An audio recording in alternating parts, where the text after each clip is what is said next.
Good morning. We are going to look at the glomerular filtration rate or the filtration rates of the glomerulus. Now, first of all, what is glomerular filtration rate? Now, when you say glomerular filtration rate, the glomerular filtration rate is the volume of filtrates that is produced by both kidneys each minute. And we know that at each day, we said in our previous lesson that each day the kidneys are able to produce about 180 liters of filtrates each day.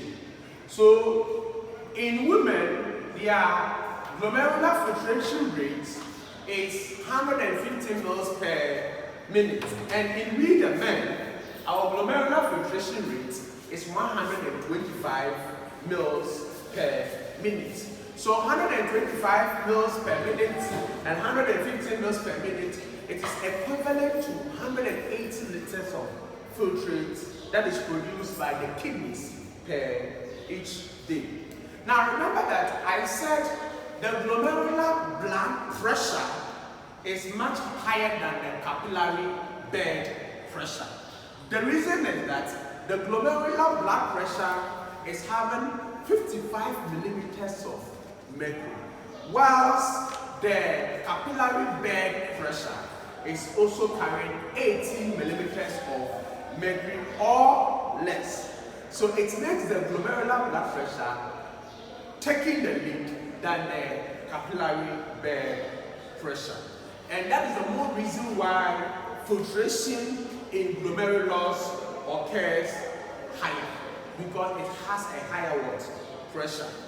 Now, one of the things that you should also bear in mind is that you should be able to keep your plasma protein or the proteins within your plasma in the capillaries very well. And the reason is that keeping your protein or plasma protein in the capillaries will help you to maintain osmotic or oncotic pressure of the glomerular blood pressure. As I explained earlier, wherever there is protein, there is osmotic pressure or there is oncotic pressure. So you should be able to keep those protein in your blood within the capillary so that your osmotic or your oncotic pressure will be maintained. And keeping the osmotic and oncotic pressure by way of keeping the protein will help you to prevent loss of all water to the renal tubule. So when it happens that you have more protein in your blood, the protein will prevent water from coming through the filtration membrane into the bone marrow capsule. And as it reaches here, the glomerular filtrate will go through the proximal convoluted tubule. So more protein, more osmotic pressure. More osmotic pressure, more fluid in the body. Now, let's look at how the glomerular filtration rates are regulated. Now, we have three mechanisms by which glomerular filtration rates are regulated. The first one is intrinsic or autoregulatory mechanism.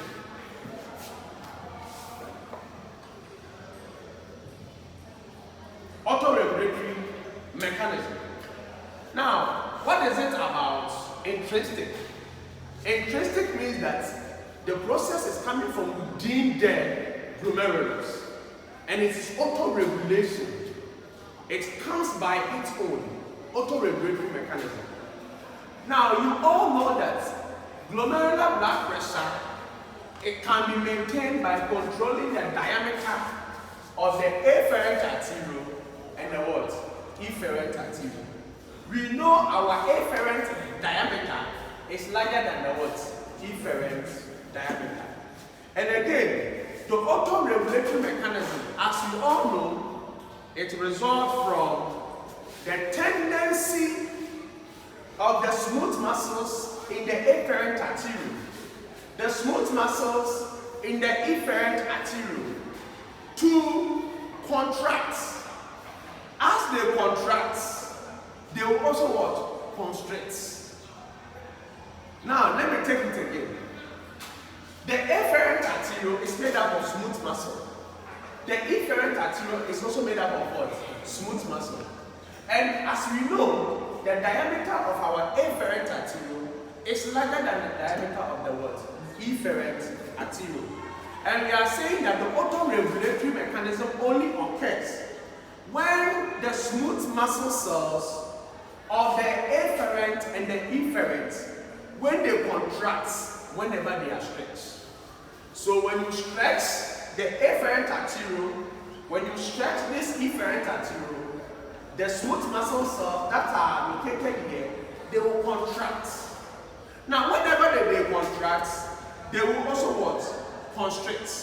Now how will the stretching occur? The stretching will occur as a result of 1. Increase in systemic blood pressure. 2. Decrease in systemic blood pressure. Now let's take the increase in systemic blood pressure and explain further. Now whenever your systemic blood pressure increases, the blood pressure within the body increases. Remember that the systemic blood pressure is different from glomerular blood pressure. So when your systemic blood pressure increases, the greater pressure will cause the smooth muscle cells here and the smooth muscle cells here to stretch. After stretching, it will what? Contract. After contracting, it will constrict. So first of all, we are saying the diameter is larger than the diameter here. So as the stretching occurs, it will contract. As it contracts, it will constrict. Now the constriction will cause the diameter of the afferent arteriole to be what? Small. Can I move on? Now, as the diameter of the afferent arteriole becomes small, it will reduce the flow of blood into the what? The afferent arteriole. Thereby, it will affect the pressure or the glomerular what? Blood pressure.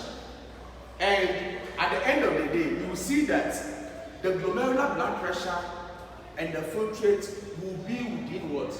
Normal. Even though your systemic blood pressure has what? Increased. So the contraction of the smooth muscle is resulting from either increased blood pressure or decreased what? Blood pressure. And for the increased blood pressure, the moment your blood pressure increases or your systemic BP increases, it will cause the smooth muscle cell to what? To contract. It will constrict. When it constricts, it will decrease the flow of blood into the afferent arteriole. And finally, what will happen is that the glomerular blood pressure that we are expecting to be higher will be normal, even though your systemic blood pressure is higher. That is one aspect. Now, the contraction can also be caused by what? Decreased systemic blood pressure. When your blood pressure decreases, it will cause dilation of the afferent arterioles. Now, the afferent arteriole is naturally big, and whenever your blood pressure also decreases, it will further dilate them to be what? Bigger. As it becomes bigger, more blood will what? Enter. And as more blood enters, it will cause increased blood flow. That will keep the glomerular blood pressure and the filtrate within what? Normal. So that is all about the autoregulatory mechanism or the intrinsic factors. Now for the second factor called the renin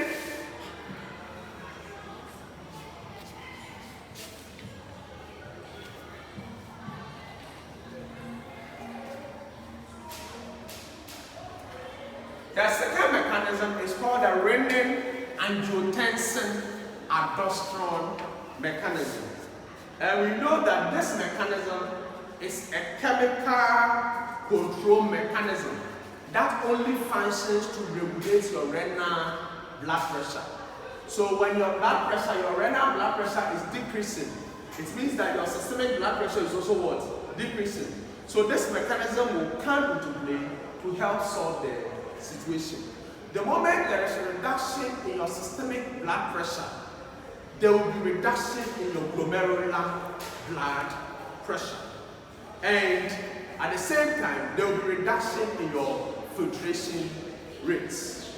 Now, the moment there is reduction in these areas, your systemic blood pressure has reduced, glomerular blood pressure has reduced, filtration rates has reduced.